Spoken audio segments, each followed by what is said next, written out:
Life solutions, coaching, counseling, naturopathic medicine, insights for successful living, and getting better with Ann Beal. I have Dave Richardson here today, and I'm so excited because he has a book called Transparent. Now, Transparent, it's interesting. Why did you choose that name? Well, critical thinking technique that I use is designed to help people see through the arguments. Most of the time, somebody who is taking a particular position on something has a set of false assumptions underneath the surface. And if all I'm doing is dealing with their argument and their ideology, I'm not dealing with what creates it. Right. So sure, I might lop off with a silver bullet argument or something or other like that, and yet they're not persuaded. They don't change. You can't talk people out of their assumption. No. So how did you come up with doing that? I was on the staff of Campus Crusade for Christ for a long time. And my ministry, believe it or not, was not with college students. My ministry was with college professors. And along the way, I did a Master of Theology at Oxford University, studying atheist and agnostic professors, trying to figure out why they like atheism, why they stiff-arm God, and can they give me any clue how to reach them for Christ. So they had that class at Oxford, or was it called something else? No, it was a degree in applied theology, practical theology, and all kinds of people from various different ministry backgrounds, pastors and things like that, were taking it. So is Oxford, just your opinion? Sure. Is Oxford still a Christian university? No, not really. I didn't think so. They have a theology department, but that's still not. Well, what's that like? It varies. It varies college to college within the university and professor to professors. One of the interesting things I discovered when I was doing my literature review for my dissertation is I came across a book study where a guy was comparing members of the American Philosophical Society, professional philosophers, and members of the American Academy of Religion, the professional society for religion and theology professors, wondering who's the conservative, Orthodox Christian kind of people and who are the liberal, crazy atheists. Crazy. And the thing that he discovered is that most of the conservative Christians were in the American Philosophical Association, and most of the atheists were in the theology departments. Okay, that's fascinating. Yeah. So that shows where our theology has gone as Christians. Yes, that it's gone so far off the radar of orthodoxy, because there's this subtle thing in the social sciences that you shouldn't be a practitioner of the thing that you're studying, because you could be accused of investigator bias. You're biased because you do the thing that you're investigating. That's a thing, investigator bias? Oh, yes. So I majored in families, and I did studies in family growth, and I did studies in family systems. So I'm now biased, so I can't help people? Well, that's in elite academic circles. Yeah, they would consider your research suspect. Okay. But that kind of investigator bias produces that odd situation where you've got a bunch of atheists in the theology department.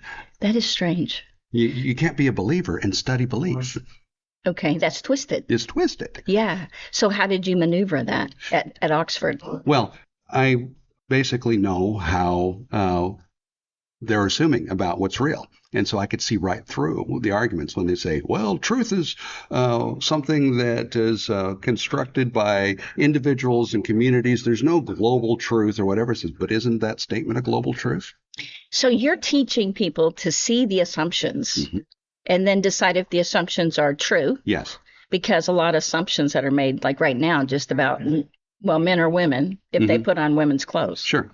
That's a false assumption. Sure it is. And if you know that, then you can work through that. Yeah. What that whole mindset is based off of is what I'm looking for, the core assumption about reality, what's really real. And most people are operating from an assumption that isn't real at all, but they don't know it. Yeah. And what produces that kind of thinking is what I call idealistic thinking, or type 2 thinking. That's what I talk about in my book. For that kind of person, the only thing that's really real is what's in my mind. The physical either isn't important or it may not be real at all. It's just something generated by my mind. Right. And so when you think of gender, for instance, gender doesn't exist in humans. It exists in linguistics. In words. Yeah, in words.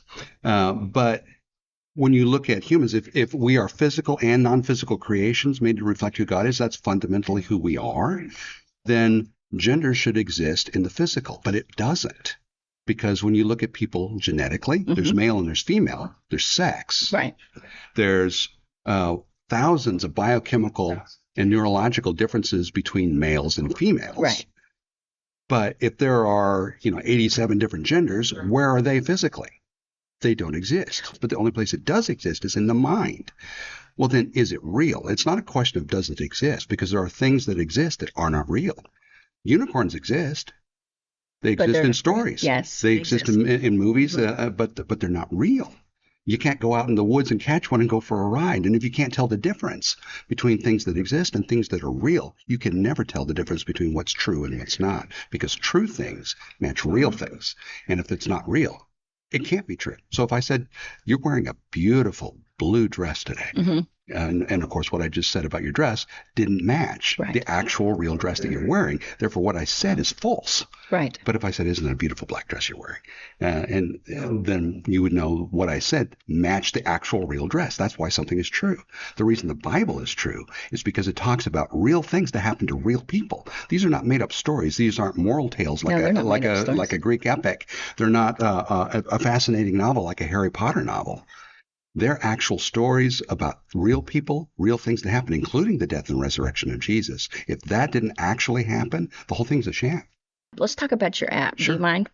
So we were reading about the app, and it helps you test assumptions or to find the assumptions in a person or whatever their statement is or what you're listening to. Sure. And then it tells you because there's three possible core assumptions that a person thinks is real.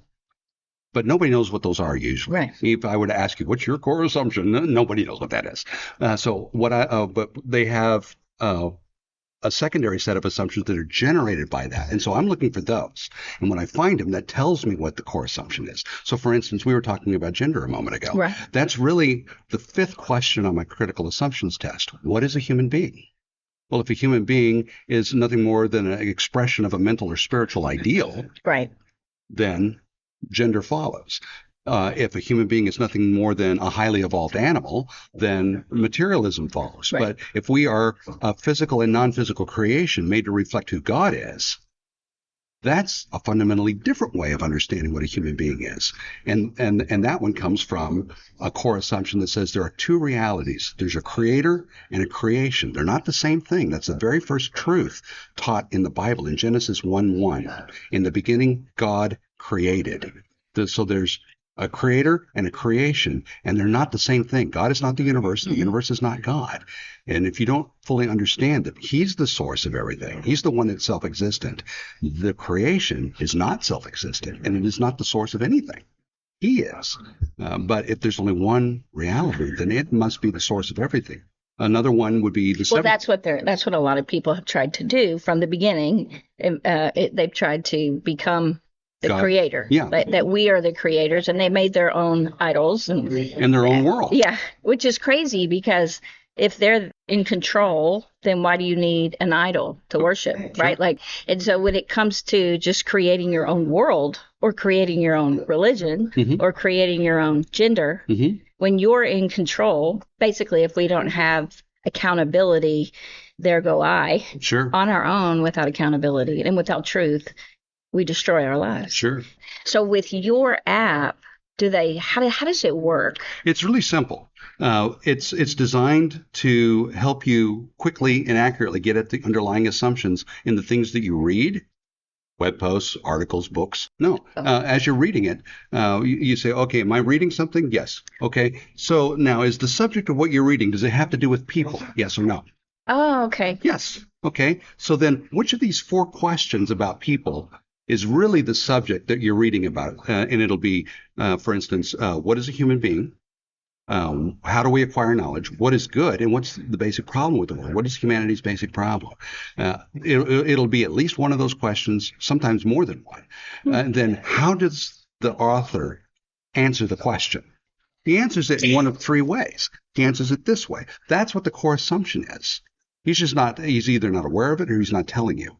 And if that assumption is true, that core assumption, if it's true, then probably what you're being told is true. It could be some faulty logic, but it's a good initial truth test. But if the assumption is false, that core assumption, anything built on a false assumption has to be false. Even if it makes you feel good, even if it seems persuasive and wonderful, anything built on false assumptions has to be false, even if you don't understand the complex ideology or argument.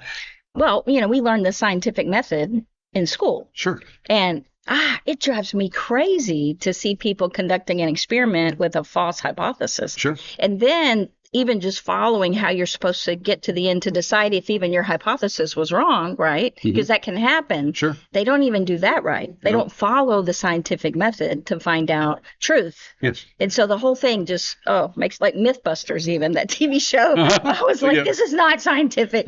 They were trying to prove a myth true or false. Or plausible. Oh my gosh. It was like, this is so not even scientific, right? Sure. And the whole... And that's what became our whole world with COVID. Sure.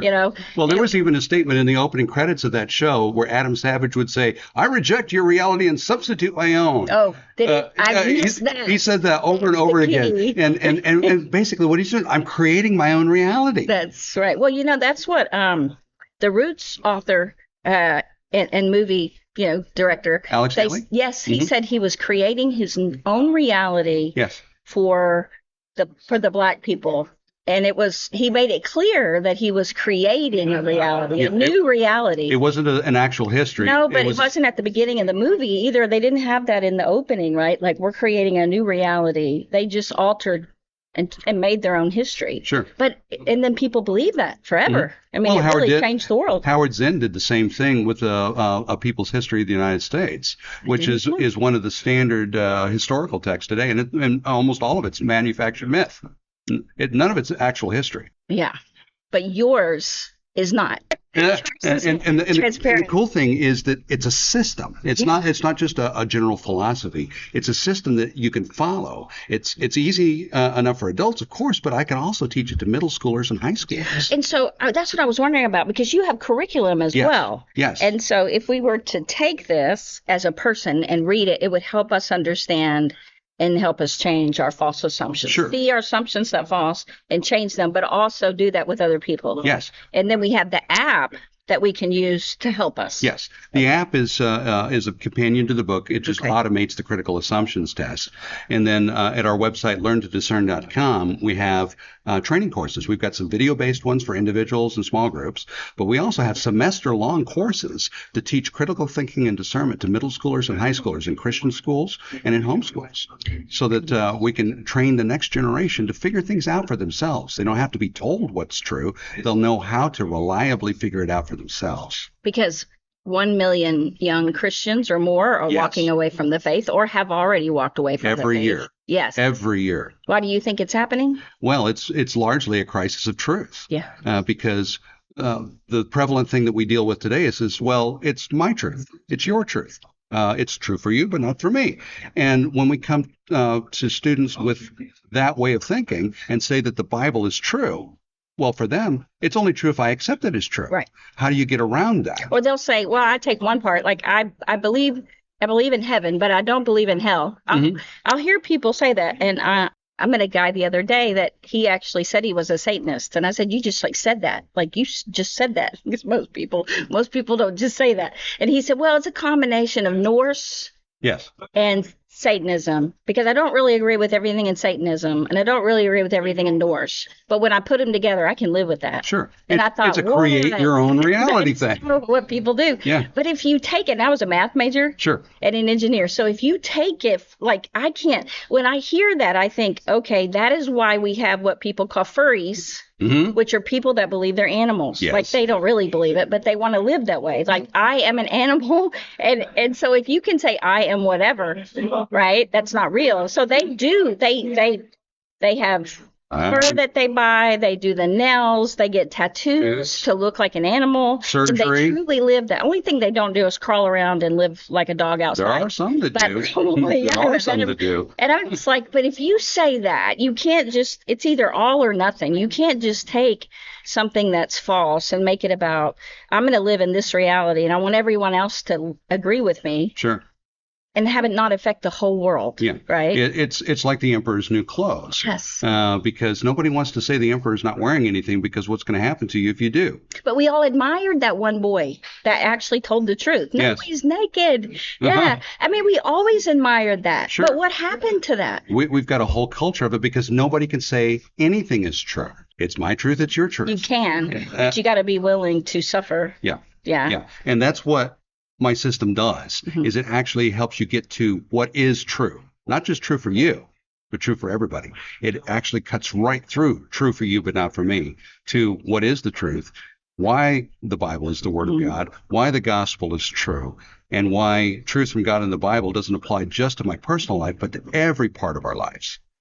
And, you know, it's so important that we're able to discern that. And I want you guys to be able to do that, because with COVID and everything that went along with COVID, it became really clear how dangerous it is. Yes. And if you don't stand up, I mean, I had family that wouldn't even let me come because I hadn't had a vaccine. I have very bad allergies. Sure. And so it could have killed me. And my doctor was like, that one that fell over, the first time someone got one on TV and they fell over, he goes, remember the girl that went like that? And That would I'm be like, you. yeah. He goes, that would be you. And I'm like, okay, I won't get it.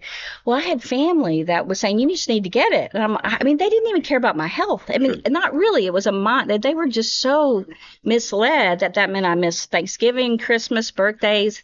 And I was like, oh my gosh, this is crazy. Yeah. Well, you know, now they've all come around. Sure. They haven't apologized for that. No. But it was like, how is it? And I've asked my husband many times, how is it that we were there were so few people that could really see clearly, Sure. that knew the truth and actually lived it.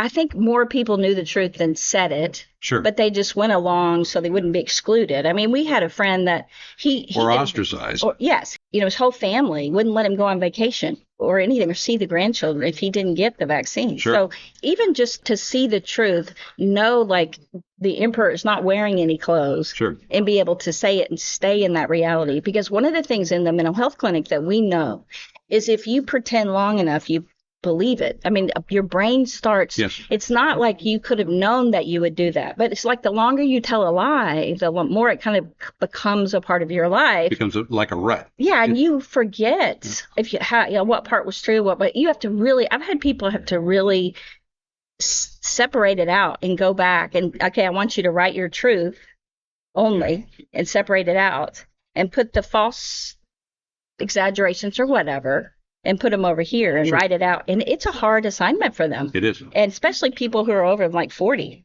Mm-hmm. And so I think that being transparent is being able to see through. That's what you mean, right? To be Yes. able to see through the false screen Yes. that they're showing and be able to see these assumptions aren't true. Yeah. And therefore, this is not true. Mm-hmm. Yeah, that's why I have an iceberg on the cover of the book, because when we're talking about particular issues, policies, events, things like that, I'm for this, I'm against this, whatever.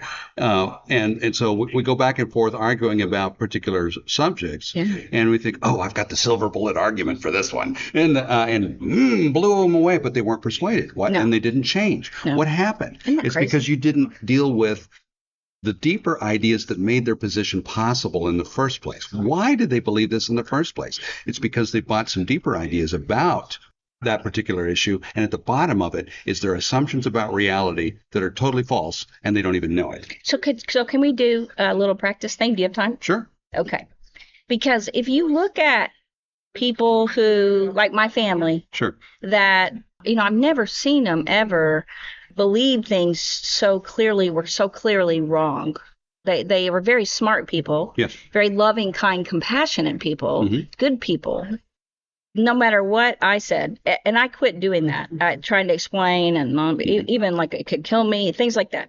What is amazing, I think what so many people in the world were confused by is they would give what they thought were really good arguments for like natural immunity or whatever, and it didn't budge at all. Right. So my thought was, this was my thought, and I guess that would have been the assumption that I made, is that they trust the media. Yes. Or they trust their doctors. Mm-hmm. So that would have been the assumption that these people are trustworthy. They wouldn't lie to them. They wouldn't want to kill them. That would be a secondary assumption. So what do you think happened? Well, there's a number of things that happen with that. Most everybody that was caught up in that are starting from what I call a type 2 assumption. They're thinking of an ideal human society, that while there's flaws and faults in humans, we can fix it because we see how it can be done. And so with our enlightened guidance and collective effort, if we all work together, we can build a better world. Yeah. It's sort of a utopian thing, because when you take God out of the picture, then some kind of a human utopia becomes the goal. And that ideal of the world that we can build together becomes compelling. It's not just it can be achieved, but it must be achieved. And if you can make people perfect, then we got to do it. And so what happens with things like the vaccines and things like that is that how many times did you hear, just go get the blankety blank vaccine so we can get back to normal? Right. That's the ideal. Get back to normal. That better world. It'll be a better world if everybody gets it. And what happens with that kind of thinking is there can be no outliers. It requires 100% participation, because the people that don't go along with achieving the ideal are holding up everybody else. They're the bad people. They're the bad people. And so they have to either be persuaded to conform to the ideal, and if they can't be persuaded, they have to be made to conform. And if they can't be made, then they have to be eliminated, either virtually, cancel culture, or if you can get away with it, actually. But these people, if they had been presented this ahead of time as a possibility, like this is what we would have to do, and here would be the strategy, and here how we would do it, people wouldn't have gone along with that. Not nearly as many. I mean, there still would have been some that would. Oh, yeah. But they would have been the more doctrinaire type. Right. But how do you move everybody else along? It's what they call in the military the fog of war. The fog of war. Well, I do think it's a fog. That's an interesting term, right? Because if everyone has to go along, I mean, if you think about it like a mathematical person like me, there's always those. So if it has to be everyone, it won't happen, because there's always those few people. But even 75%, because you have critical thinkers that'll just go really deep. Sure. And so they'll find flaws, right? But the people who it's their plan, they can get very frustrated by that. But I was amazed how so many people, I mean, a lot of academia. Yeah, seemingly rational people. Yeah. Mm-hmm. That's where I thought it is false assumptions that they make. But I think there was a time when our world and the people in our world seemed... I don't think, my mom is very much, she believes people are good. I was just about to say that. That's one of the surefire indicators of an idealistic thinker. Yeah. Because if there's a creator and a creation, then God alone is good. Humans are not good. Humans aren't bad. We're basically reflectors, and we're broken reflectors made to reflect who God is, and we're turned away from it. He's the source of good. But when you say that humans are basically good, that means that you're a source of good. Well, and I think that they just hadn't seen to be able to believe that people could be that evil. Mm-hmm. Even people who, I think we've seen a lot, but when we started looking at what it appeared to look like was happening, it's hard to believe that people would set out with an agenda to depopulate or whatever. Sure. And those are very hard things to realize about reality. But I do know that the Holocaust, there was a time in our country when we felt like we couldn't even believe that could happen somewhere. But this is the first time in my lifetime when I began to see that it could happen here. Yes. And this is how it happens. But I didn't know that. I really thought it was from the top down, like Hitler, and that they made people, you know what I mean, do all this. But what I saw was, with COVID, it was actually your neighbors and your family members and everybody, all your peers and people around you. It wasn't the leaders. I mean, the leaders, did their thing, but it was actually that pressure. It was pushed by the media. And if you'll remember, in Hitler's regime, Joseph Goebbels is his propaganda minister. They did the same thing then. To get people to push it on their others. So I think that you could see it so clearly. I felt that pressure from my family. I stood up to it in a very nice way, but I think mostly I was just shocked that they could do something so harmful to someone they loved. I think that what we're finding now is a lot of people have post-traumatic stress because they really believed they were going to die. Sure. And that if you came over, you would kill me. And I don't think I've ever in my lifetime had things with people that they actually believe they could die any day. Sure. Right. And that wasn't true at all. No, that was a false assumption too. Right. And so that's why this book, did you time this perfectly on purpose? Right. I was thinking like the timing, right? How to see through the powerful assumptions that control you. And that word control is true. It is. Because these people, they did take on a demeanor I had never seen in them before. Mm-hmm. And they became not nice. Mm-hmm. And a lot of the people that were pushing it the worst are people now in the media that are saying, even Dan Bongino, all these kind of people that are saying, this was wrong, shouldn't have done that. Dave Rubin, all these people, but they were going on. I don't know about Bongino, but Dave Rubin, they were all going along with it. Initially. A lot of them. Yes. And Russell Brand, mm-hmm. they were all going along with it. In fact, they were talking about how they treated people. Mm-hmm. And now they're just so shocked and appalled and angry, right? They're angry about it. Mm-hmm. And I thought, yeah, you're so angry because you were fooled by it. Mm-hmm. And you did harmful things during that time. And so they're really mad about it. I'm just shocked. I'm just shocked about the whole thing. And so when I saw this book, and that's what we were talking about, is people to learn how to understand false thinking. Sure. And assumptions. And to make it simple enough that even a student can use it to discern what's true in the classroom, what's true in the media, and what's true in the culture. So how successfully are you getting this into the classrooms? Well, we are just getting our courses finished. That's why we're out promoting it right now. We just finished it. Yes. We have a semester-long course for Christian schools and homeschools, and then we've got some video-based courses that are for individual study in small groups, just to kind of get your feet wet with this way of thinking. And so how would they get that? They would get that at learntodiscern.com. LearnToDiscern.com. LearnToDiscern.com. That's really good. And I'm glad you majored in all this. Mm-hmm. And the fact that you went to Oxford is so cool, because Oxford would be one of the best places to kind of be your lab. Yes. Of the false assumptions, sure. And then pressuring and teaching mm-hmm. from false assumptions. Right? They were teaching me all of the things that we're seeing in the culture now. I was learning it from my professors, and I could see right through them. And so your major, it's interesting, were they also teaching that major as well? Yeah, they were teaching postmodernism. I was reading Paulo Freire. I was reading The Social Construction of Truth, which is one of the top 5 most influential books in social science that governs everything we do today. So you had to have a good base before you went there. I did. A grounded worldview, a biblical worldview maybe. So you were protected from that, just getting really confused about what's real. I already had some basic skills before I ever went. Wow. Well, that's a gift for us. But most people don't. And that's what I want to do, is make it simple so I can pass it on to other people. And it's quick and it's reliable. And the funny thing is, even though I've got a postgraduate degree from Oxford, I'm actually the son of a truck driver. I grew up in a single white trailer house, lived in a little farm town, and I'm just as comfortable with farmers and loggers and truckers and mechanics as I am with business leaders and politicians and professors. But don't you think that protected you because of that? Yes, absolutely. A grounding in the real world, basically. Yes. Yeah, that's amazing. We need this. So if you guys would consider just going out and getting the book Transparent. And then the app is called what? Transparent. If you go to the transparentbook.com, which is the website for the book, there's links to download it either for your iPhone or your Android. So it's a free download, and it just simply helps you to practice the skill that is described in the book. All right, Dave. Thank you so much, David Richardson, and his book, Transparent. Thank you. Thank you.